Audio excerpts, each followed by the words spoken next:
ఓం శుక్లాం వరధరం విష్ణుం శశివర్ణం చతుర్భుజం ప్రసన్నవదనం ఛాయేత్ సర్వవిఘ్నోపశాంతయే. ఓం గురుబ్రహ్మ గురుర్విష్ణుః గురుదేవో మహేశ్వరः గురుసాక్షాత్ పరబ్రహ్మ తస్మై శ్రీగురవే నమః. ఓం వ్యాసాయ విష్ణురూపాయ వ్యాసరూపాయ విష్ణవే నమో వై బ్రహ్మనిధయే వాసిష్ఠాయ నమో నమః. ఓం నారాయణం నమస్కృత్య నరం చైవ నరోత్తమం దేవీం సరస్వతీం వ్యాసం తతో జయముదీరయేత్. హరి ఓం. ప్రియ భగవద్బంధువులారా, ఆస్తిక మహాశయులారా, విష్ణు పురాణానికి మనం స్వాగతం పలుకుతూ ఆత్మానం రథనం విద్ధి శరీరం రథమేవతు బుద్ధిందు సారథం విద్ధి మనః ప్రగ్రహమేవచ. మన ఆత్మ, మన శరీరము, మన బుద్ధి, మన మనస్సు ఇవి అన్నీ కూడా ఒక రథంలాగా మారితే ఆ రథాన్ని అధిరోహించినటువంటి శ్రీమన్నారాయణుడు మనకి సద్బుద్ధిని సద్గతులను కలుగుజేయుగాక అని మరొకసారి మనం స్మరణలోకి తెచ్చుకుంటూ విష్ణు పురాణం ద్వితీయాంశం 2వ అధ్యాయం భూగోళ వర్ణన అనేటటువంటి ఘట్టం దగ్గర మనం ఉన్నాం. ఈ భూగోళ వర్ణనలో ఆ మైత్రేయ మహర్షి పరాశరుడు వారికి అడిగినటువంటి ప్రశ్న, దీని వివరం ఏమిటి? ఎన్ని పర్వతాలు ఉన్నాయి, ఎన్ని నదులు ఉన్నాయి, ఎన్ని ఏమిటంటారు ద్వీపాలు ఉన్నాయి, ఎన్ని వర్షములు ఉన్నాయి? ద్వీపాలంటే జంబూ ద్వీపం, లక్షద్వీపం, శాఖద్వీపం, శాల్మలి ద్వీపం, ఈ ద్వీపాలు ఎన్ని ఉన్నాయి? అలాగే ఎన్ని వర్షాలు ఉన్నాయి? వర్షాలంటే వానాకాలంలో పడేటటువంటి వర్షాలు కాదు, ఇలావృత వర్షం, భారత వర్షం, గంధమాదన వర్షం, ఇలాంటి వర్షాలు ఎన్ని ఉన్నాయి? వీటంతటి వివరం గురించి నాకు వివరించండి అని ఆ మైత్రేయ మహర్షి ఎంత సవినయంగా అడిగాడంటే, నేను వినడానికి అర్హుడనైతే మీరు చెప్పేటటువంటి శక్తిమంతులని మిమ్మల్ని అర్థిస్తున్నాను, ఈ భూగోళ వర్ణన గురించి నాకు వివరించండి అని అద్భుతమైన ప్రశ్న వేస్తే దానికి పరాశరుడు వారు చెబుతూ ఈ వర్ణన ఎన్ని విధాలుగా ఎంతో మంది ముందు చెప్పారు, కానీ దానిని అర్థం చేసుకోవడం చాలా క్లేశమైనటువంటి వివరం. ఈ వర్ణన గురించి నేను చెబుతాను, సంక్షేపంగా చెబుతాను, సంపూర్తిగా కాకుండా సంక్షేపంగా చెబుతాను. చెప్పినప్పుడు శ్రద్ధగా ఆలకించిన వారికి చక్కగా అర్థమవుతుంది, అంతే తప్ప మిగతా ఇతరత్రా విషయాలలోకి ఆలోచన వెళితే ఈ వర్ణన 1000 సంవత్సరాలైనా సరే, 100 సంవత్సరాలైనా సరే ఈ భూగోళ వర్ణన అర్థం కాదు, శ్రద్ధగా ఆలకించు అని అక్కడ నుంచి మొదలు పెడతారు పరాశరుడు వారు. అత్యద్భుతమైనటువంటి ఘట్టాలని జరుగుతున్నాయి. ఏ ద్వీపము, ఎవరికి, ఏమిటి, ఎన్ని నదులు, అసలు గంగానది విష్ణుపాద ఉద్భవించినటువంటి గంగానది బ్రహ్మపురి అంటే మహాపురి అనేటటువంటి గ్రామంలో బ్రహ్మదేవుడు నివసించేటటువంటి గ్రామంలో పడి అక్కడ నుంచి ఎన్ని నదులుగా మారి ఒక్కొక్క నదికి ఇంకా ఎన్ని పాయలుగా మారి ఎక్కడ ఎంతవరకు ప్రవహించి ఎంతవరకు ఆ నది ఆ సముద్ర సంగమం జరిగింది అని ఈ వివరాలన్నీ మనం చెప్పుకున్నాం కిందటి వీడియోలలో. అయితే ఇక్కడ పరాశరుడు వారు ప్రారంభం చేస్తూ ఇక్కడ కిందటి వీడియోలో మనం చెప్పుకున్నటువంటి ఆఖరి శ్లోకం నుంచి మనం మొదలుపెట్టుకుందాం.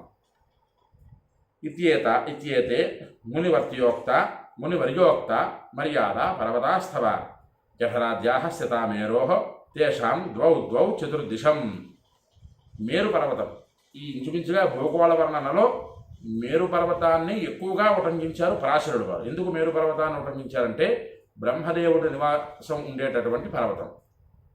బ్రహ్మదేవుడి నివాసం ఉండేటటువంటి ఆ గ్రామం ఎన్ని వేల యోజనాల విస్తీర్ణంలో ఉన్నదో కూడా మనం చెప్పుకున్నాం. దాని చుట్టూతా ఎవరెవరు, ఏ దిక్పాలకులు ఎటు పక్కన ఏ రకంగా నిలబడ్డారన్నది కూడా కింద ఘట్టంలో మనం చెప్పుకున్నాం. అయితే ఇక్కడ పరాశరుడు వారు చెబుతూ ఈ విధంగా నీకు జఠరం ఉన్నకు 8 సరిహద్దుల తాలూకా పర్వతాలు వివరించాను. ఆ సరిహద్దు పర్వతాలన్నీ కూడా మేరు పర్వతానికి 2 చొప్పున 4 దిశల 4 వైపులా కూడా నిలబడి ఉన్నాయి అని చెబుతూ ఉన్నారు. అక్కడ ఆ ఘట్టం దగ్గర మనం ఆపుకున్నాం. ఆ తర్వాత వచ్చేటటువంటి ఘట్టం మనం చెప్పుకుందాం. మేరోశ్చతుర్దిశం ఏతు ప్రోక్తాః కేశర పర్వతాః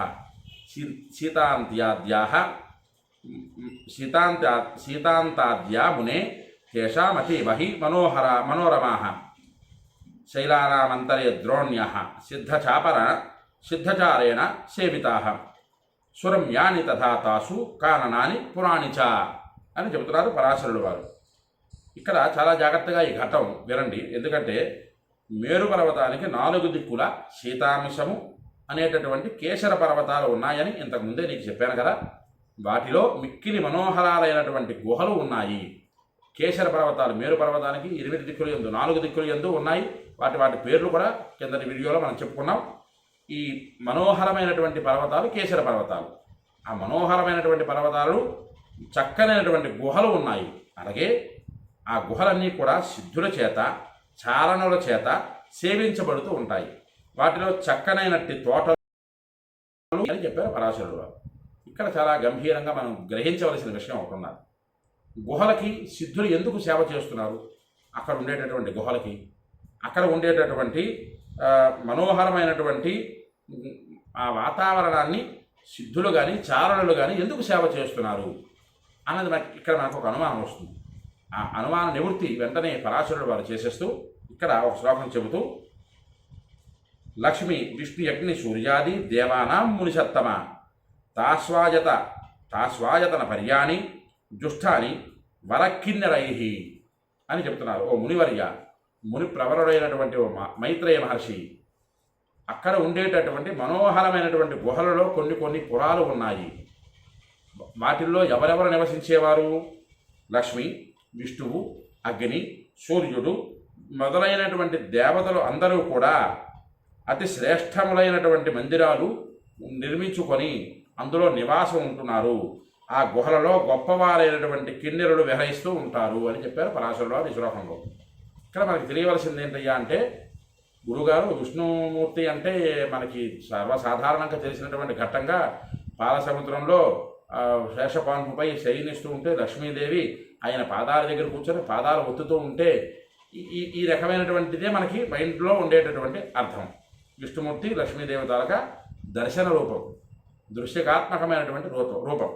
కానీ ఇక్కడ విష్ణు పురాణాంతర్గతంగా పరాశరుడు వారు చెప్పేటటువంటిది కేసర పర్వతాలలో అందమైనటువంటి గుహలలో కొన్ని పురాలలో ఈ లక్ష్మీ విష్ణుమూర్తులు ఉన్నారు కదా, ఇక్కడ ఉండేటటువంటి మూర్తి వేరు అక్కడ ఉండేటటువంటి మూర్తి వేరా అనేటటువంటి ఒక అనుమానం రావచ్చు మనకి. మీకు ఇంతకుముందే నేను చెప్పాను ఏంటయ్యా, విష్ణువు సర్వవ్యాపకుడై ఉన్నటువంటి విష్ణువు ఆ బ్రహ్మదేవుడి తాలూకా ఉండేటటువంటి మేరుపర్వత స్థానంలో మరొక మూర్తిగా మరొక అవతారంగా ఉన్నారు అని ఇక్కడ మనం తెలుసుకోవలసినటువంటి విషయం. లక్ష్మీదేవి, విష్ణుమూర్తి, సూర్యుడు, అగ్ని వీళ్ళందరూ దేవతలు. విరాట్ పురుషుడు విష్ణువు వేరు, ఇక్కడ కనిపించేటటువంటి విష్ణువు మనకి వేరుగా ఇక్కడ మనకి అర్థం కావాల్సినటువంటి అవసరం ఉంది. అంచేత ఆ గుహలలో గొప్పవారైనటువంటి కిన్నెరులు విహరిస్తూ ఉంటారు. లక్ష్మి, విష్ణువు, అగ్ని, సూర్యుడు మొదలైనటువంటి దేవతలు శ్రేష్టములైనటువంటి మందిరాలు ఆ గుహలలో నిర్మించబడి ఉన్నాయి. ఆ నిర్మించబడి ఉండేటటువంటి గుహలలో వారు నివసిస్తూ ఉంటారు అని చెప్పారు పరాశరుడు వారు. గంధర్వ యక్ష రక్షాంసి తథా దైతేయదానవాహ క్రీడంతి తాసు రమ్యాసు శైలేద్రోణి వహర్నిశం. గంధర్వులు, యక్షులు, రాక్షసులు, అదేవిధంగా దైత్య దానవులు వీరందరూ కూడా మనోహర శైల కంఠదారులలో రాత్రి పగలు క్రీడిస్తూ ఉంటారు. కంఠదారులలో ఈ పదం జాగ్రత్తగా పట్టుకోండి. ఎందుకు ఈ కంఠదారులు అని చెప్తున్నారు ఇక్కడ పరాశరుడు వారు? అక్కడ ఉండేటటువంటి పరమాద్భుతమైనటువంటి గుహలు, ఆ గుహలకు వెళ్ళేటటువంటి మార్గంలో సిద్ధులు, కిన్నెరులు చారణులు వీళ్ళు సేవిస్తూ ఉంటారంటూ, ఆ దారి దాటిన తర్వాత కొంత ప్రయాణం అయిన తర్వాత కంఠదారులు అనేటటువంటి ఒక మార్గం వస్తుంది. ఇక్కడ నుంచి మనం ఉండేటటువంటి ఊరు నుంచి మరొక ఊరికి వెళ్ళాలి అంటే ఊరు ముందర అమ్మవారి గుడి ఉంటుంది, అక్కడ నుంచి ఊరు ప్రారంభం అవుతుంది. లేదా ఆంజనేయ స్వామి కోవిలు ఉంటుంది, అక్కడ నుంచి ఊరు ప్రారంభం అవుతుంది. అలాగే ఆ ఆంజనేయ స్వామి కోవిలి దగ్గరికి వెళ్ళడానికి ఒక మార్గం ఉంటుంది, దాన్ని కంఠదారులు అంటారు. మీకు అర్థమైందని అనుకుంటున్నాను. మన గ్రామం ప్రస్తుతం నేను నివసించేటటువంటి గ్రామం పార్వతీపురం. ఈ పార్వతీపురం నుంచి నేను పక్క గ్రామానికి వెళ్ళాలంటే, ఆ పక్క గ్రామానికి వెళ్ళాలి అంటే ముందుగుండా కనిపించేటటువంటి దారి ఒక గుడి. ఆ గుడికి వెళ్ళే మార్గం ఈ కంఠదారులు అంటారు. ఈ కంఠదారులలో రాత్రి పగలు గంధర్వులు, యక్షులు, రాక్షసులు, అదేవిధంగా దైత్య దానవులు వీరందరూ కూడా క్రీడిస్తూ ఉంటారు, ఆటలాడుతూ ఉంటారు అని చెబుతున్నారు. భౌమా హేతే స్మృతా స్వర్గ ధర్మాని మాలయ మునే నైతేషు పాప కర్మాణో యాంతి జన్మ శతైరపి. ఓ మైత్రేయ మహర్షి, ఈ కంఠదారుల దగ్గర నుంచి ఆ గుహలలో ఉండేటటువంటి పురాలలో నివసించేటటువంటి దేవతామూర్తుల దగ్గర నుంచి ఇవి అన్నీ కూడా భూతల స్వర్గాలుగా కీర్తించబడుతూ ఉన్నాయి. ఈ మేరు పర్వతం మీద స్వర్గం ఏదైతే ఉందో ఆ స్వర్గముగా వీటినన్నింటినీ కూడా నిర్మించారు ఆ బ్రహ్మదేవులు వారు అని చెబుతూ, ఇవి ధర్మాత్ములైనటువంటి వారికి నియమాలు ఇవి ధర్మాత్ములైనటువంటి వారికి నిలయాలు అని చెబుతున్నారు. ఆ భూతల స్వర్గాలు ఏవైతే ఉన్నాయో ఆ భూతల స్వర్గాలలో నివసించడానికి అర్హత ఉన్నటువంటి ఏ మానవుడు ధర్మబద్ధంగా నడుచుకుంటాడో అట్టి మానవుడు ధర్మంగా జీవనాన్ని సాగిస్తూ అంత్యమందు విష్ణుపద ప్రాప్తిని పొందుతారో వారందరికీ కూడా అలాంటి అతి మనోహరమైన అతి సుందరమైనటువంటి స్వర్గలోకాలు నిలయాలుగా ఉంటాయి అంటూ పాపకర్మలు చేసేవారు ఈ ప్రదేశంలోనికి సూర్య చంద్రుడు ఉన్నంత వరకు 100 జన్మలు ఎత్తినా కూడా ఇందులోకి ప్రవేశించలేరు ఆ మార్గాలలోకి అని చెబుతూ ఉన్నారు. ఇంకా అద్భుతమైనటువంటి ఘట్టాలు పరాశరుడు వారు చెబుతూ భదేష్వే భగవాన్ విష్ణురాస్తే హయశిరాద్విజ వరాహ కేతుమాలేతు అతే కూర్మ రూపధృకు మత్స్యరూపస్య గోవింద కురుష్వాంతే జనార్దన విశ్వరూపేణ సర్వత్ర సర్వేశ్వరో హరి సర్వస్యాధారభూతోసౌ మైత్రేయాస్తే అఖిలాత్మక. వర్షాలు మనం చెప్పుకున్నాం. ఇలావృత వర్షం, భారత వర్షం, గంధమాదన వర్షం. ఇలాగా ఈ వర్షాలలో ఏ వర్షంలో విష్ణుమూర్తి ఏ రూపంలో నిలబడి ఉన్నారు అని ఇక్కడ ఈ శ్లోకం ద్వారా మనకు అర్థమవుతుంది.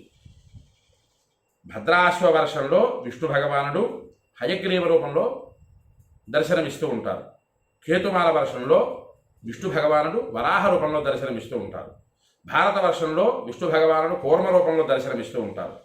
జనార్దనుడైనటువంటి గోవిందుడు ఉత్తర కురు వర్షాలలో మత్స్య రూపాలలో దర్శనమిస్తూ ఉంటారు. సర్వాధారుడు, సర్వభూత కారణుడు, సర్వాత్మకుడు, సర్వేశ్వరుడు, సర్వము తానే అయిన వాడు అలాంటి శ్రీహరి విశ్వరూపుడై సర్వత్రా ఉంటాడు అని చెబుతున్నారు పరాశరుడు వారు. ఇక్కడ ఏ రూపాలలో ఏ వర్షాలలో ఆ విష్ణు భగవానుడు మానవులందరికీ కూడా దర్శనమిస్తూ ఉంటారో ఆ దర్శనాన్ని మనం ఆయా రూపాలలో దర్శించవచ్చు అని ఇక్కడ వరకు మనం చెప్పుకున్నాం. అయితే యాని కింపురుషాదీని వర్షాన్యష్టౌ మహామునే నతేషు శోకో రాజాసో నోద్వేగ క్షుద్బుదాయకం. ఓ మహాముని, కింపురుష వర్షం ఉండగనవి ఏ 8 వర్షాలు ఉన్నాయో అందు శోకం ఉండదు, ఆయాసం ఉండదు, ఉద్వేగం ఉండదు, ఆకలి చింత ఉండదు, భయం ఉండదు. ఇవి ఏవి కూడా అందులో నివసించేటటువంటి ప్రాణులకి దరిదాపులకు కూడా ఇవేవి ఉండవు అని చెబుతున్నారు కింపురుష వర్షంలో. కింపురుషాది ఆ 8 వర్షాలలో అని చెబుతూ సుస్థా ప్రజా నిరంతకా సర్వదుఃఖ వివర్జితా 10-12 వర్షాణం సహస్రాణం స్థిరాయు. 10 నుంచి 12,000 సంవత్సరాల వరకు ఆ వర్షాలలో ఉండేటటువంటి వారికి ఆయుర్దాయం ఉంటుంది. ఎవరికి? దేవతలైనటువంటి సూర్యుడు, అగ్ని, యముడు, యక్షులు, కిన్నెరులు, కింపురుషులు, సిద్ధులు, సాధ్యులు, చారణులు వీళ్ళందరికీ కూడా 10 నుంచి 12,000 సంవత్సరాల వరకు ఆయుర్దాయం ఉంది. ఒక్క ఆయుర్దాయమే కాదు, వారికి